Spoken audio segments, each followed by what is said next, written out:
আসসালামু আলাইকুম। দুপুর 2টা বেজে 30 মিনিট। আজ শুক্রবার। বাংলাদেশ বেতার কক্সবাজার স্থানীয় খবরে স্বাগত জানাচ্ছি আমি নীলোৎপল বড়ুয়া।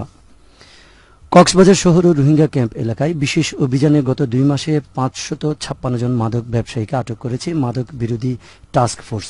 এ সময় বিপুল পরিমাণ মাদক দ্রব্য, অবৈধ অস্ত্র ও গোলাবারুদ উদ্ধার করা হয়। এছাড়াও মাদক পাচারে ব্যবহৃত 20টি গাড়ি জব্দ করা হয়।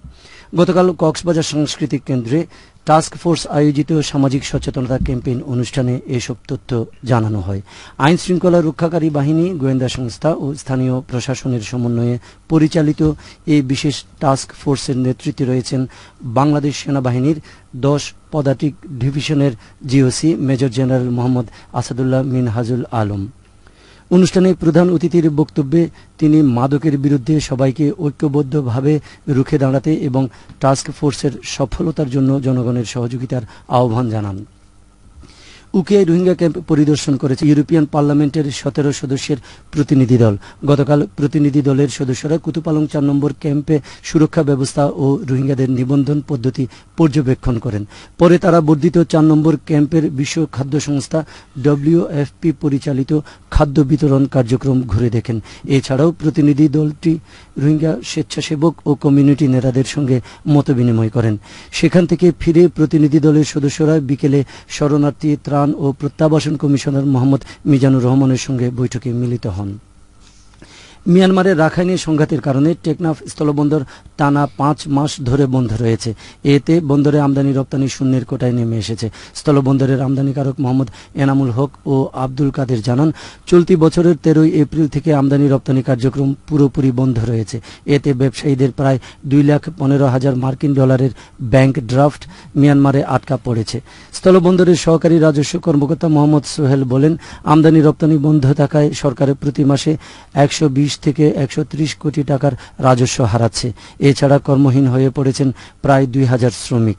বন্দর সচল করতে বাণিজ্য মন্ত্রণালয় ইতিমধ্যে মিয়ানমারের সঙ্গে যোগাযোগ করেছে বলে জানান এই কর্মকর্তা। টেকনাফের সেন্ট মার্টিন ইউনিয়ন পরিষদের উদ্যোগে খাদ্য বান্ধব কর্মসূচির আওতায় নিম্নবিত্ত পরিবারের মাঝে চাল বিতরণ কার্যক্রম শুরু হয়েছে। আজ সকালে ইউনিয়ন পরিষদের কার্যালয়ে ভারপ্রাপ্ত ইউপি চেয়ারম্যান মোহাম্মদ ফয়েজুল ইসলাম এ কার্যক্রম উদ্বোধন করেন। এ সময় ইউপি সদস্য, ইউপি সচিব, উপকারভোগী ও সংশ্লিষ্টরা উপস্থিত ছিলেন। এই কর্মসূচির আওতায় তালিকাভুক্ত 450টি পরিবার প্রতি কেজি 15 টাকা মূল্যে মাসে 30 কেজি করে চাল পাবেন বলে জানান চেয়ারম্যান। এই কার্যক্রম 2 বছর চলমান থাকবে বলেও জানান তিনি। মহেশখালীর ধলঘাটায় ভয়াবহ অগ্নিকাণ্ডে 2 সহোদরের বসতবাড়ি ভস্মীভূত হয়েছে। স্থানীয় জনপ্রতিনিধি ও এলাকাবাসী জানান, গতকাল রাতে ধলঘাটা ইউনিয়নের উত্তর মুহুরীঘন এলাকায় এ ঘটনা ঘটে। ওই এলাকার আলী আজগরের বসতঘরের চুলা থেকে আগুনের সূত্রপাত হয় বলে জানিয়েছেন সংশ্লিষ্টরা। এদিকে অগ্নিকাণ্ডের খবর পেয়ে উপজেলা নির্বাহী কর্মকর্তা মোহাম্মদ হেদায়েতুল্লাহ ক্ষতিগ্রস্ত পরিবারগুলোর খোঁজ খবর নেন। এই বিষয়ে উপজেলা প্রশাসনের পক্ষ থেকে ক্ষতিগ্রস্ত পরিবারকে সহায়তা দেওয়া হবে বলে জানান তিনি। আবহাওয়া, আগামীকাল দুপুর 12টা পর্যন্ত 24 ঘন্টার পূর্বাভাসে বলা হয়েছে আকাশ অস্থায়ীভাবে মেঘলা থেকে মেঘাচ্ছন্ন থাকতে পারে।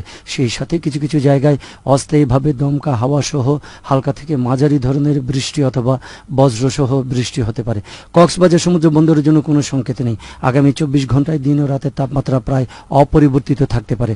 আজ সূর্যাস্ত যাবে সন্ধ্যা 5টা 51 আগামীকাল সূর্যোদয় হবে ভোর 5টা 40 আজকের সর্বনিম্ন তাপমাত্রা ছিল 26.5 ডিগ্রি সেলসিয়াস এবং সর্বোচ্চ তাপমাত্রা ছিল 33.5 ডিগ্রি সেলসিয়াস।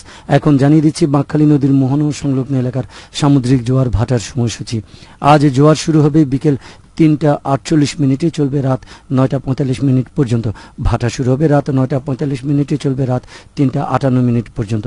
পুনরায় জোয়ার শুরু হবে রাত 3টা 58 এবং চলবে আগামীকাল সকাল 9টা 53 পর্যন্ত। খবর শেষ হলো। আমাদের পরবর্তী খবর প্রচারিত হবে আজ বিকেল 4টা বেজে 30 ইংরেজিতে।